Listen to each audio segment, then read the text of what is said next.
take a second and talk about space, following distance, and all that jazz.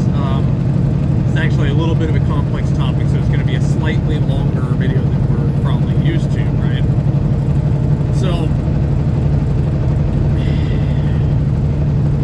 let's initially talk about let's address the elephant in the room, and that is there are certain portions of the road that I own as a driver, and it's not me specifically. This goes for every truck ever, and to a lesser extent, you four-wheelers as well. So pay attention. This is actually shit you should have learned in driver's ed, but clearly the system's failed you.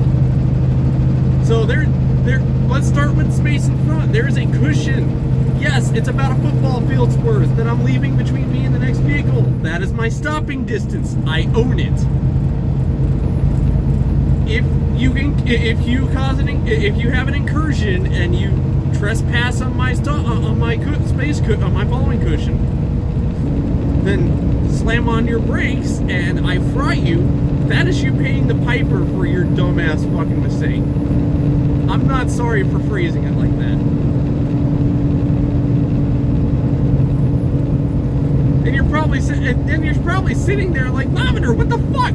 What's wrong with you? Why would you say that? Well, the problem is there's a little bit of conventional wisdom. It dates back to the earlier times in the trucking industry, prior to a lot of technology starting to come onto these trucks, for better or for worse.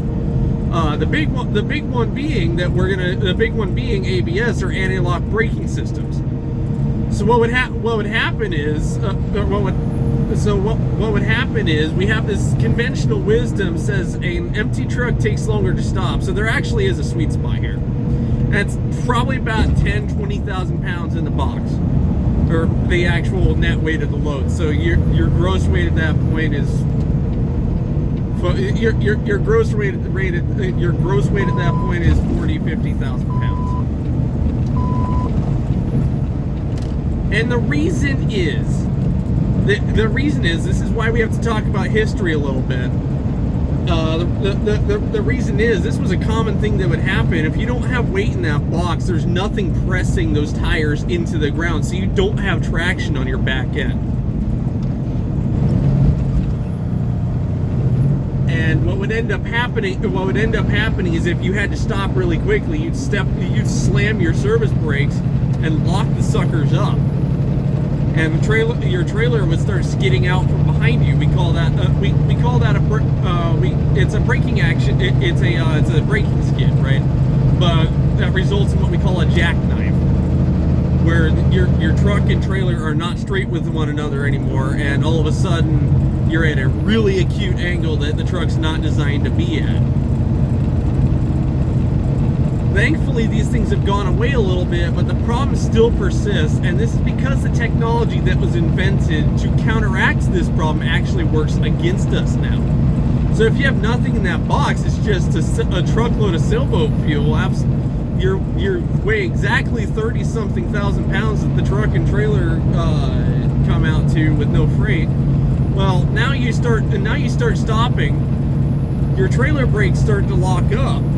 And if you have to stop quickly, your trailer brakes still try to lock up, but the ABS module actually starts modulating those brakes, which means that because you have less traction back there with the trailer doing this up and down nonsense, now you also have less braking action because your brakes are not working at full capacity. Which is where this unconventional wisdom of unconventional wisdom of an empty truck takes longer to stop than a loaded truck comes from. And this actually goes double for bobtail, where you have nothing above your drive tires except open air if you're not pulling a trailer.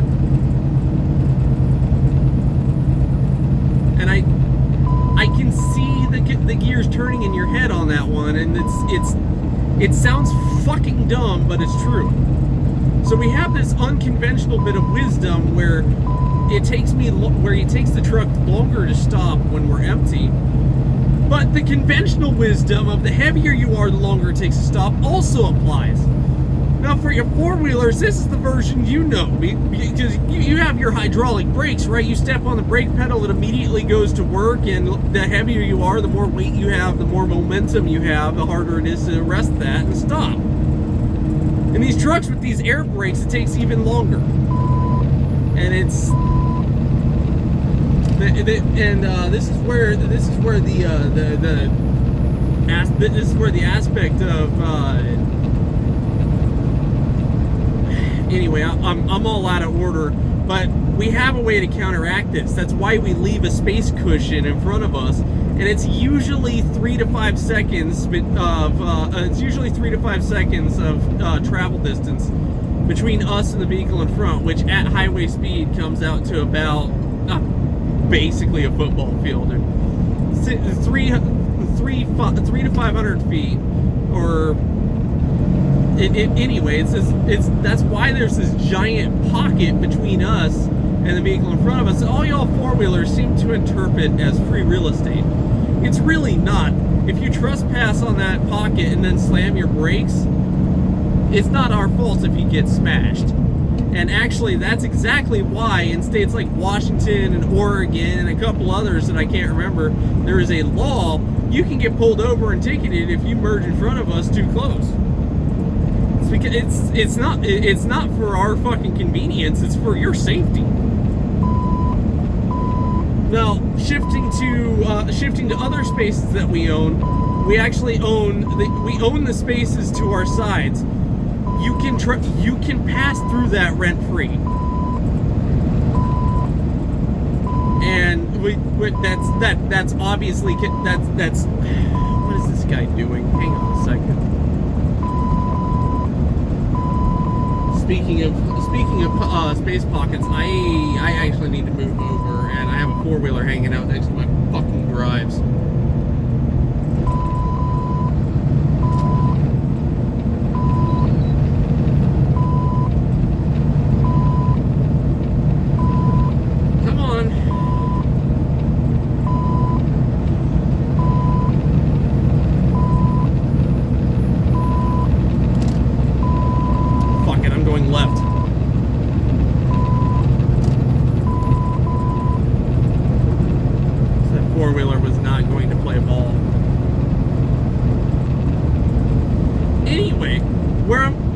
Back on topic, we own that space to our left and right. This is because if we blow a steer tire, you should have learned this. If you blow a steer tire, what does the vehicle want to do? It immediately shoots left or shoots right, depending on which tire you blow, right? And it doesn't do that in a leisurely fashion. It does it like that. So the conventional wisdom is you step on the throttle, pour on some extra speed, and counter steer to try to keep it straight. And once you gain control again, then you can slow it down and stop safely. Well, we run into issues. We run into issues with the speed limiters and whatnot. I'm actually running against my governor right now, which is honestly a bad idea. If a steer tire goes, I have no way to counteract that.